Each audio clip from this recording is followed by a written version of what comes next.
Subject లోకి రండి. అధ్యక్ష, నేను ఎంఎస్ఎంఈల గురించే మాట్లాడుతా ఉన్నాను. నేను డిబేట్ అవ్వలేదు. కానీ నేను ఎందుకు మాట్లాడాల్సి వచ్చిందంటే, మాకు ఎందుకంటే మీరు మళ్ళీ మాట్లాడతారు సార్. పోర్టు రాకపోతే మాకు ఇండస్ట్రీస్ రావని చెప్పబోతే వాళ్ళు దాన్ని డిబేట్ చేసేసి ఈయన పోర్టు గురించి ఆయన పేపర్ లో పోర్టులు తీసుకొచ్చి చూపించారు కదా సార్. మీరు అడిగిన ఎంఎస్ఎంఈ ప్రోత్సాహాలు అవి వివరాలు అడిగారు. దాని మీద మీకు ఏదైనా అనుమానం ఉంటే చెప్పండి. ఎంఎస్ఎంఈలు రావాలి అంటే ఇప్పుడు వీళ్ళ ప్రభుత్వ విధానాలు ఏం తీసుకున్నారని అడుగుతున్నాం అధ్యక్ష. మేము క్లియర్ గా చెప్తా ఉన్నాం. ఏది గతంలో 5 సంవత్సరాల్లో ఎన్ని ఉద్యోగాలు వచ్చినాయి, ఎన్ని ఇన్కమ్ ట్యాక్స్ రిజిస్టర్ అయ్యారు, ఎన్ని జిఎస్టీలు రిజిస్టర్ అయ్యారు, ఎన్ని కంపెనీలు వచ్చినాయని మేము క్లియర్ గా అడిగాము. కానీ ఆయన 2019, 24 మధ్యకాలంలో ఇచ్చింది చాలా 1000 కోట్లు ఎంతో చెప్తా ఉన్నారు అధ్యక్ష. దాదాపు 7,000 కోట్లు 14, 19 మధ్యలో ప్లస్ 2 సంవత్సరాలు కలిపి ఇచ్చింది వైఎస్ఆర్ కాంగ్రెస్ పార్టీ ప్రభుత్వం అధ్యక్ష.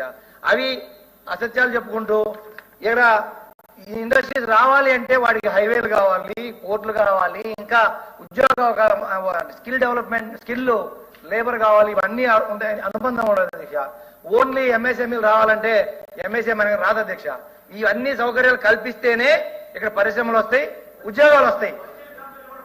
వచ్చిన కంపెనీలు ఎవరు పంపించారు? ఒక్క పేపర్ కంపెనీ పర్మిషన్ రాలా. సంబంధం లేదు అధ్యక్ష. అధ్యక్ష దయచేసి ప్లీజ్ ఎక్కడ మాట్లాడుతున్నారు అధ్యక్ష? మా దగ్గర అధ్యక్ష కావాలండి సార్, దయచేసి మీకేం వివరణ కావాలి? అమ్మా ఒక నిమిషం, మీకేం వివరణ కావాలి? ఏం వివరణ కావాలంటే మా దగ్గర ఉండమ్మా. అరే ఏంటిది ఇక్కడ ప్రభుత్వం మీకు బాధ్యత లేనట్టు మాట్లాడతారు అధ్యక్ష. ప్రభుత్వం సక్రమంగా జరిగేటట్టు చూడాలి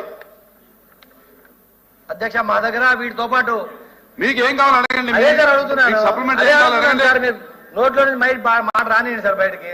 మా దగ్గర 12,000 ఎకరాలు రాజశేఖర రెడ్డి గారి టైంలో ఎంఎస్ఎంఈల కోసం నేషనల్ ఇన్వెస్ట్మెంట్ మ్యానుఫ్యాక్చరింగ్ జోన్ అని చెప్పి దానికి అలకేట్ చేయడం జరిగింది అధ్యక్ష.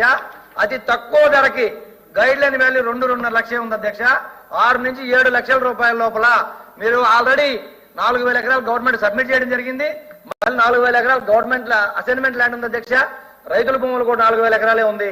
అది కూడా మీరు 6 నుంచి 7 లక్షల రూపాయల లోపల అక్వైర్ చేసేదానికి మీకు అవకాశం ఉంది. కాబట్టి ఆ 12,000 ఎకరాల్లో మీరు ఎంఎస్ఎంఈ ఇండస్ట్రీస్ అన్ని కానీ అరేంజ్ చేయగలిగితే అక్కడ కనీసం 1,00,000 ఉద్యోగాలు వచ్చేదానికి అవకాశం ఉంది. ఈ 1,00,000 ఉద్యోగాలు వచ్చేదానికి అవకాశం ఉంది. ఇండస్ట్రీలకు కూడా అధ్యక్ష వెలుగొండ నుంచి కానీ సోమశిల నుంచి కానీ కొన్ని నీళ్లు తీసుకోవచ్చు. అవన్నీ కూడా నేషనల్ హైవేస్. ఇప్పుడు అది ఏం తీసుకోవాలి ప్రభుత్వం చేస్తుంది సార్. ఎంఎస్ఎంఈలు రావాలంటే దాంట్లో ఇవన్నీ కావాలి సార్. అందుకే 10 ఏళ్ళు 20 ఏళ్ళు ఆగిపోయింది సార్. 2004 నుంచి ఇప్పటి వరకు ఆగిపోయింది. గత ప్రభుత్వంలో మేము దాన్ని మూవ్ చేసాం. మళ్ళీ మీరు దాన్ని మూవ్ చేయమని అడుగుతా ఉన్నాం అధ్యక్ష.